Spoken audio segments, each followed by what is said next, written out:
तो क्या अच्छा लगा है? भगवान के ज्ञान से घर में सुख शांति रहती है। भगवान के ज्ञान से घर में सुख शांति रहते हैं। मेरा पूरा परिवार में सुख शांति। अच्छा, आपका पूरा परिवार और शांति में है। जब से बाबा मिले तब से सुख शांति हो। अच्छा, जब से बाबा मिले तब से शांति। तो क्या उसके पहले अशांति थी? नहीं, अशांति नहीं थी। तब भी शांति? हाँ, तब भी शांति। हाँ, और बाबा मिला तब से और ज्ञान हो गया। तो और तब से और ज्ञान हो गया। आप लोगों का यही विचार है? हाँ, यही विचार है। हाँ बहन, आपका क्या है? अच्छा लगता है यहाँ आने से। और क्या मतलब अच्छा में क्या लगता है? मतलब सकूनत मिलती है। तो मतलब कौन नहीं चाहता है कि बाबा के दरबार ना जाए। बाबा के दरबार। चलो, अभी यहाँ से कितना दूर रहते हो आप लोग? उधर है चंडीला रोड। छटीला रोड स्टेशन के पास। 1 किलोमीटर? क्या? 1 किलोमीटर दूर? हाँ, होगा इतना। 1 ही किलोमीटर होगा। ज्यादा होगा कम। ज्यादा होगा कम होगा। अच्छा, बिल्कुल स्टेशन पास है। हम 1.5 किलोमीटर मानते हैं, इतना ही हाँ, हाँ। देखो, दुनिया में बहुत लोग पढ़ाई करते हैं। हम लोग भी पढ़ाई करते हैं। ये पढ़ाई है ना? पढ़ाई है। इसका नाम क्या है? इसका नाम क्या है? प्रजापिता विश्वविद्यालय। ईश्वरीय। पूरा नाम बताओ। परमात्मा नहीं, पूरा नाम। अच्छा, आप बताओ। ब्रह्मा कुमारी। आप बताओ, पूरा नाम बताओ इसका। पूरा नाम नहीं। पूरा नाम। हाँ, आप अभी ज्यादा दिन नहीं हुए। अच्छा, चलो ठीक है। जी, आप बताओ पूरा नाम क्या है? ईश्वरीय परमपिता ब्रह्मा कुमारी। ईश्वरीय परमपिता ब्रह्मा। माता जी, आप बताओ इसका नाम क्या है जहाँ पर आप आए हो? आप नए हो? ज्ञान नए। तो देखो, इसका नाम क्या है? प्रजापिता ब्रह्मा कुमारी ईश्वरीय विश्वविद्यालय। सबसे पहले हम जहाँ पर जाते हैं हमें उस स्थान के बारे में जानना पड़ता है। वो बाहर लगा हुआ है। तो ये जो संसार है ना, इस संसार में हर एक व्यक्ति के पास समय होता है। संसार में हर एक व्यक्ति के पास समय होता है। कैसे? जैसे देखो, संसार में जो भी व्यक्ति है सभी के पास कितना समय है? 24 घंटा ही है। चाहे वो 1 साल के बच्चा हो, चाहे 90 साल के बूढ़ा बुढ़िया हो, कोई भी होगा, उनके पास कितना समय है? 24 घंटा। 24 घंटा ना। जो छोटे बच्चे होते हैं, वो छोटे बच्चे 24 घंटा में से 20 घंटा सोता है। वो 1-2 महीना 3 महीना का बच्चा है, 1 साल का बच्चा है, क्या करता है? दिन में 24 घंटा में से वो लगभग 18-20 घंटा सोता है। बाकी 4-6 घंटा जागता है।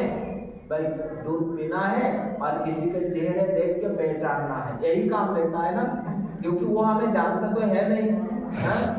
तो इसीलिए बोलते भी है भाई, जिसका एक बार बंद लग जाता है उसी को पहचान लेता है। इसके मतलब वो नहीं जानता है, बंद के आधार से जान रहा है ना, उसको अपनापन महसूस होता है, वही है। तो उसके पास इतना समय हुआ। अच्छा, जब वो 2 साल का 3 साल का हो जाता है तो क्या करता है? आप लोगों को ज्यादा अंदाजा है, बताओ क्या करता है? उसको खेलने का मन करता है। खेलने का मन, अब वो पहले 18-20 घंटा सोता था, वो 18-20 घंटा नहीं सोना चाहता है।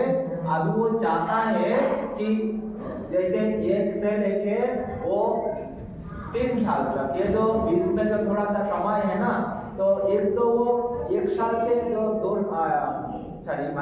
6 महीना से लेके 1.5 साल के अंदर जो है वो हमेशा कुछ चीजों को जो है देखते हैं, पहचानते हैं, ये करना चाहते हैं। और जब वो 2 साल से लेके 3 साल होता है तो उसको थोड़ा थोड़ा बाहर जाने का मन करता है ना, थोड़ा बाहर जाने का मन करता है। तो देखो, उसको जब थोड़ा सा कुछ जानने का मन हुआ तो उसने क्या किया? जो वो 16 घंटा 18 घंटा सोता था उसमें से थोड़ा सा कम किया। वो सोना थोड़ा कम किया, तो इसीलिए वो सोने से वो थोड़ा उन चीजों को देखने के लिए, वो समय खेलने के लिए समय निकाल लिया। जब थोड़ा और बच्चा बड़ा होता है, 3 साल से 5 साल या 10 साल ऐसे मान लेते हैं, तो उसके बाद वो क्या करता है? पहले उसको सिर्फ सोना था, उसके बाद उसको कुछ पहचानना था, तो इसीलिए उसने नींद में काटने किया। अब 3 साल से लेके बच्चे क्या करते हैं? पढ़ाई करते हैं, है ना? अब वो पढ़ाई जब शुरू करता है तो जो वो 10 घंटा सो रहा था, 12 घंटा सो रहा था, उस 10-12 घंटा से काटती करते हैं। कितना घंटा सोना है? तो कहेंगे कि उस समय वो 8 घंटा सोना शुरू करेगा। जब वो मानो 3री-4थी तक पढ़ेगा तो ऐसे ही सोएगा, है ना? और उसके बाद जब कोई हायर एजुकेशन प्राप्त करना है तो उस समय वो कितना घंटा सोता है? बताओ, उस समय वो कितना घंटा सोता है? तो कहेंगे कि रात को 11 बजे तक पढ़ता है, सुबह 5 बजे उठ जाता है। और कोई कोई तो 12-1 बजे तक भी पढ़ता है, 8-9 बजे तक 8-9 बजे तक सोता है। तो कुल मिलाकर क्या बता रहा हूँ आपको? आप उसको कुछ पढ़ना है। क्यों पढ़ना है? क्योंकि अगर जीवन में सफल होना है तो हमें पढ़ना है, और पढ़ने के लिए क्या करना पड़ेगा? समय तो एडजस्ट था, उसमें से किसी ना किसी से थोड़ा काटती किया। अच्छा, आप बताओ, ये जो किताबें बच्चे पढ़ते हैं वो सारी किताबें कहाँ मिलते हैं? मार्केट में, दुकान में मिलता है ना? दुकान में मिलता है, मार्केट में, है? तो वो सवेरे उठ के ठंडी के दिनों में वो तैयार होकर स्कूल क्यों जाता है? आप ट्यूशन भी पढ़ाते होंगे, बच्चे ट्यूशन भी पढ़ते हैं, तो फिर उसको स्कूल में क्यों डालना पड़ता है? क्यों डालना पड़ता है? बताओ। बताओ बोलो, स्कूल में क्यों भेजना पड़ता है उसको? वो ठंडी में काहे जाए बिना काम में? किताब तो मार्केट में मिलता है, और वो प्राइवेट भी पढ़ता है ना, ट्यूशन करता है कि नहीं करता? पढ़ाई तो वो पढ़ाएंगे मास्टर। तो भाई यही कह रहे हैं कि तुम यहाँ नहीं आना। हम आपको एक बात बताए, जब तक बच्चे स्कूल में नहीं जाते हैं उसमें कभी परफेक्शन नहीं आता है। आप लोग इतना पुराने हो, अभी तक भी जहाँ पर जिसके ज्ञान सुनते पूरा नाम ही नहीं पता, तो आप समझ सकते हो कि आगे की कंडीशन क्या है। आगे की कंडीशन नहीं आ सकता परफेक्शन। एक व्यक्ति बीमार होता है, आप घर में बुला के उसका ऑपरेशन नहीं करवा सकते हो, उसको थिएटर में ले जाना पड़ता है। क्यों? क्योंकि वहाँ पे एक अलग वातावरण रहता है, उसका इंप्रेशन पड़ता है, उसका प्रभाव पड़ता है। वही डॉक्टर को आप घर में बुला के ला भैया घर में ऑपरेशन नहीं कर पाए, वो नहीं होगा, है ना? ऐसे ही जब हम क्लास में नहीं आते हैं, बस मुरली मोबाइल से सुनते हैं, हम आपको गारंटी करते हैं मोबाइल से वो बात नहीं होती जो अटेंशन नहीं होगा ना। क्यों? क्योंकि उधर पति कुछ कह रहे, उधर बच्चे कुछ कह रहे, बच्चे कुछ उधर दूध चढ़ाया हुआ है, इधर मैं सुन रहा हूँ, तो आधा ध्यान वहाँ लगा हुआ है, आधा यहाँ, तो ये 20 में से सब उड़ जाता है। और ज्ञान जो है वो पारा के कर रहे हैं। दूसरी बात, आप लोगों ने सुने होंगे कि देवताओं के पैर में क्या काय की निशानी होती है?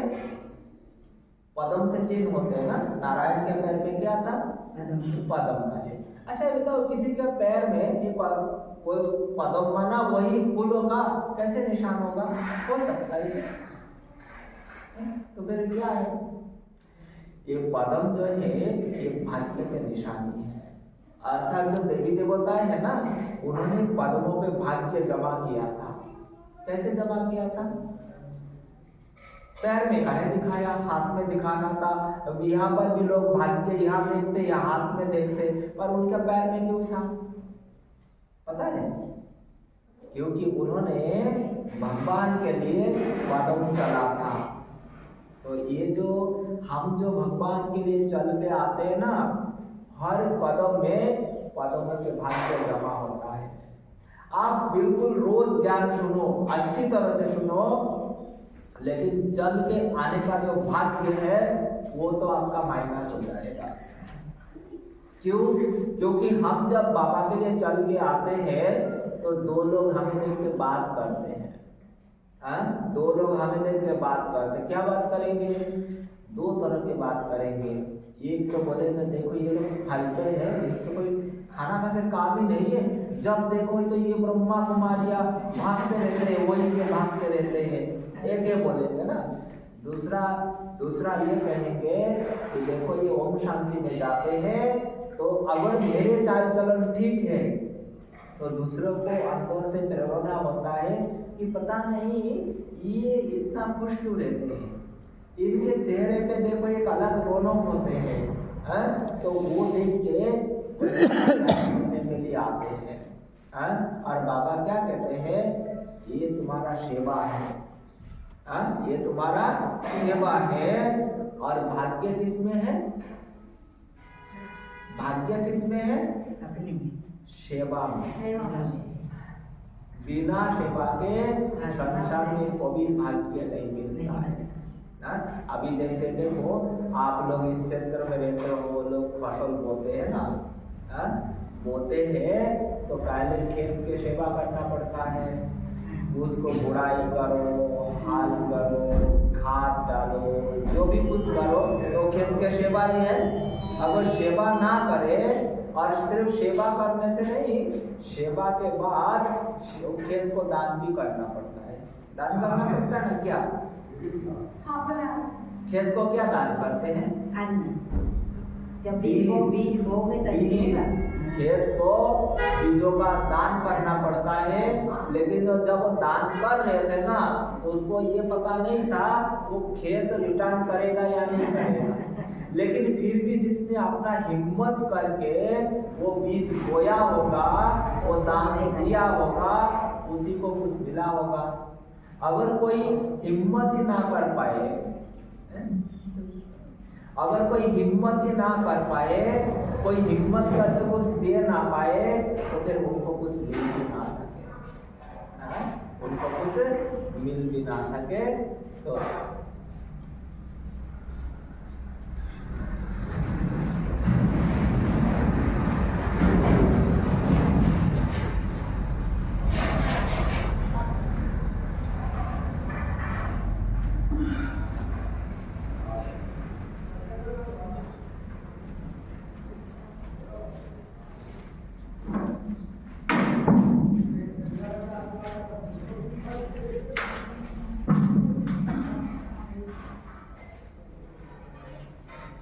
जी, तो मैं आप लोगों को बता रहा था कि जब तक व्यक्ति हिम्मत करके उस खेत के लिए कुछ दान ना कर सके, तो खेत भी उसको रिटर्न में कुछ भी देने वाले नहीं है।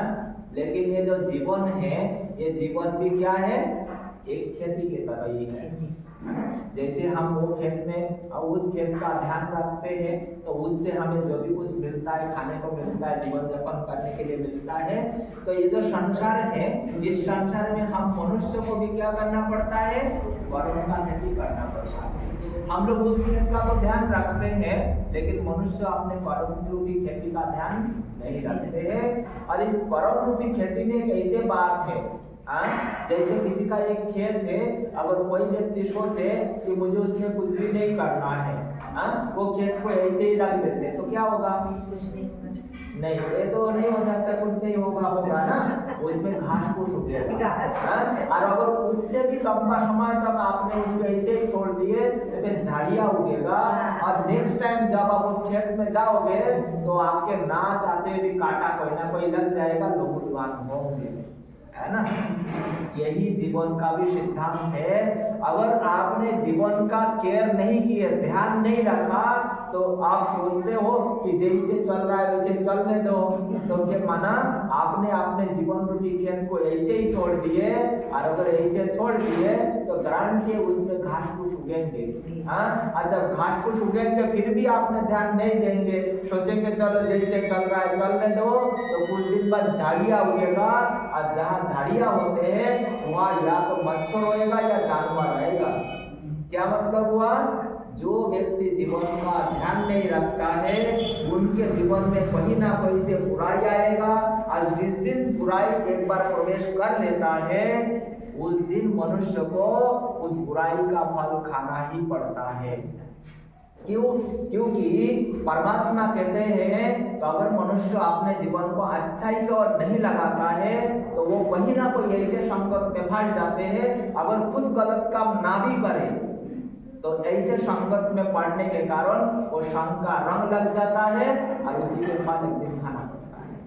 पिछले दिन मैं उन्नाव जेल में गया था वहां पर ज्ञान सुनाने के लिए, तो ऐसे ही एक व्यक्ति से मैंने पूछा कि भाई तुमको देख के लगता तो नहीं है कि तुमने ऐसे कुछ कर सकते हो, पर तुम यहाँ पहुंचे कैसे?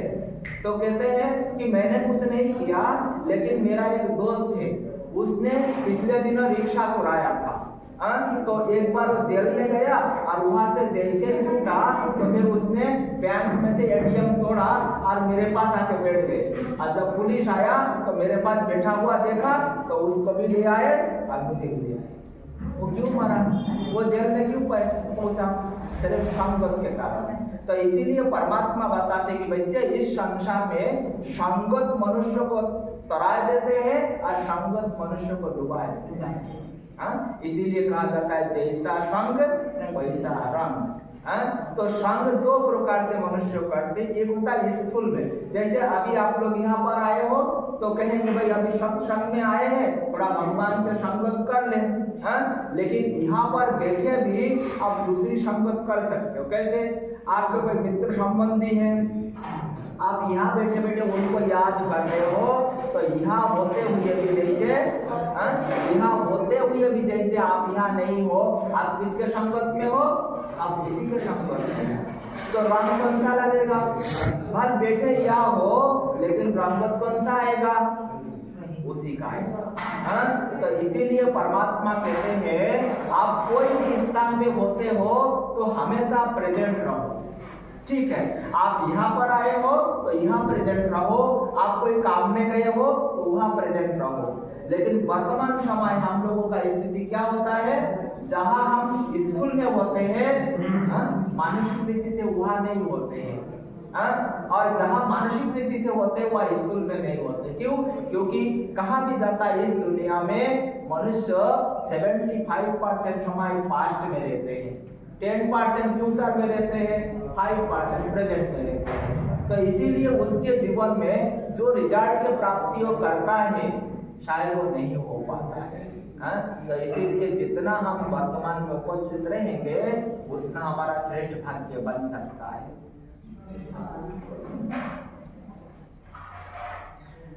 तो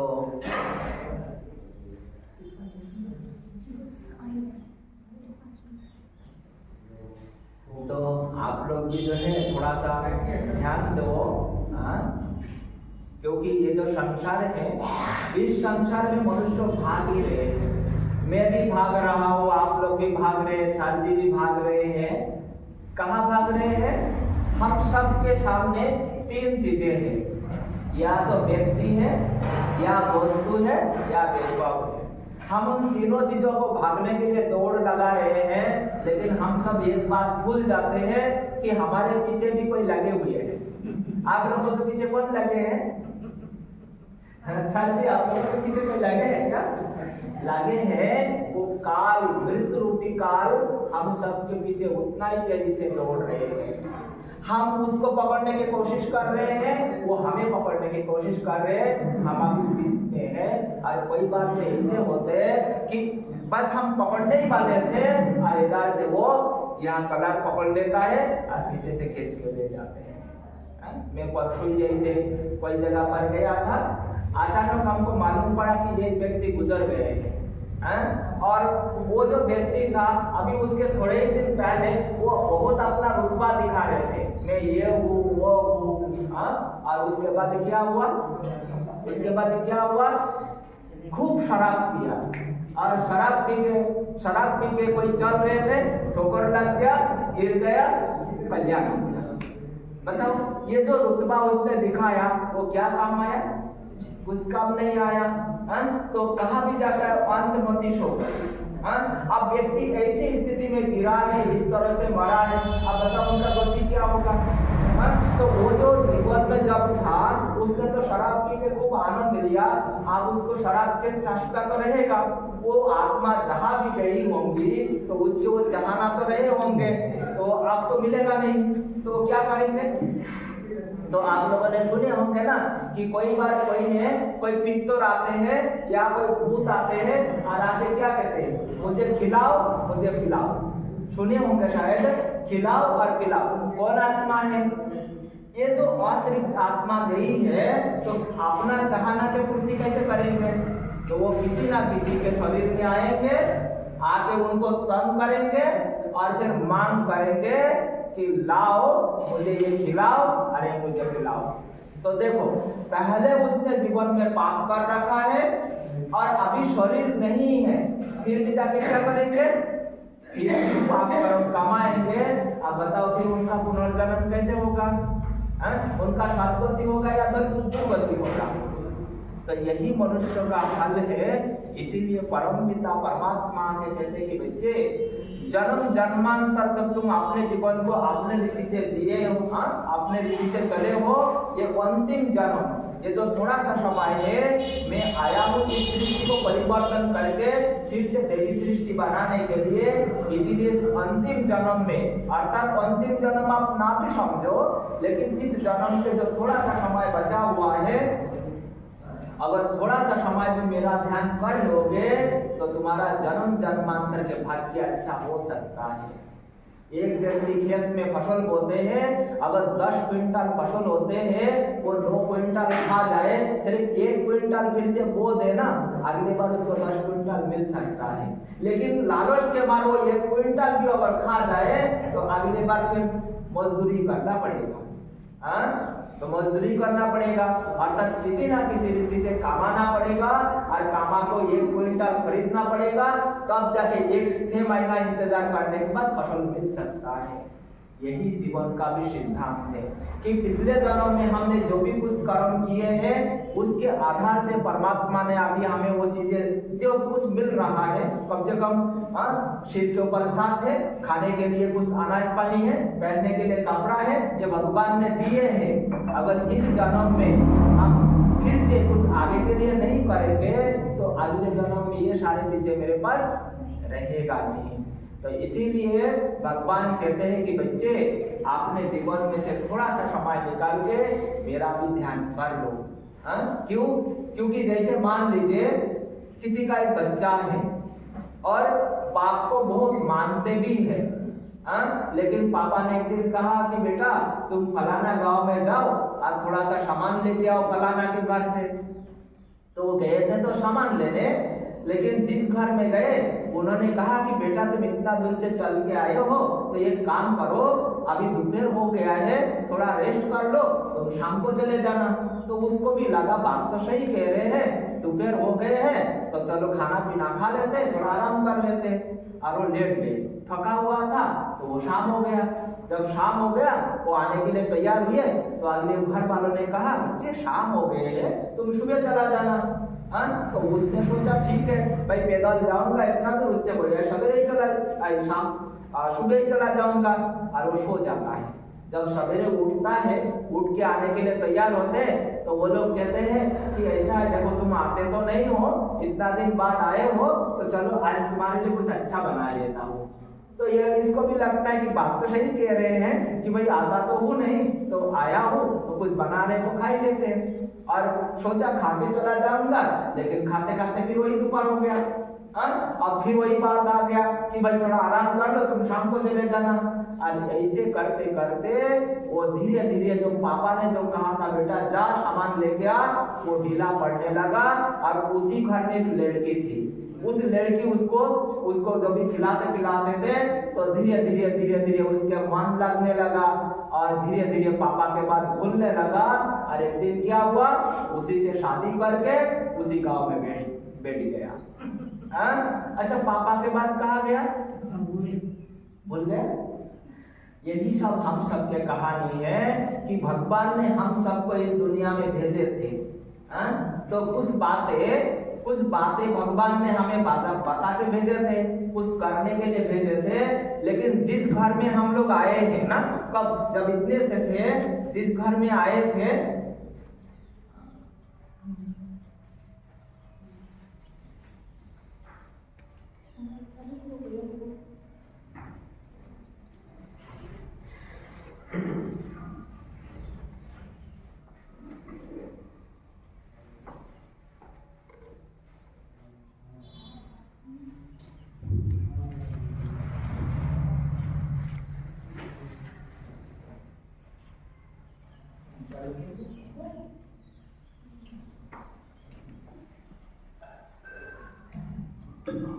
ओम शांति।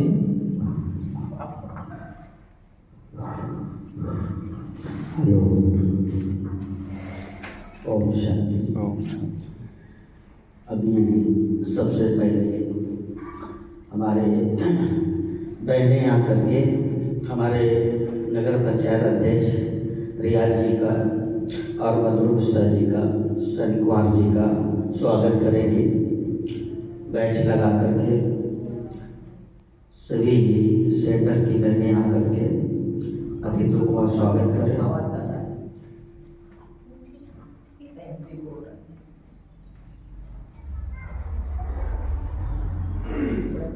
हेलो, थोड़ा बेस कम कर दीजिए। हेलो, ठीक।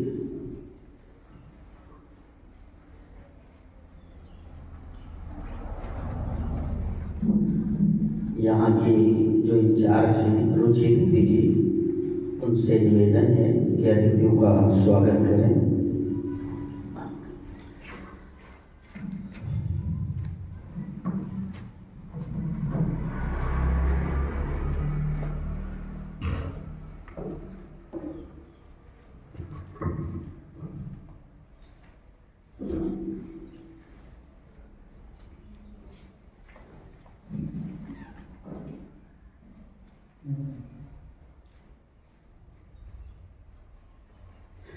सभी तालियां बजा करके स्वागत करेंगे।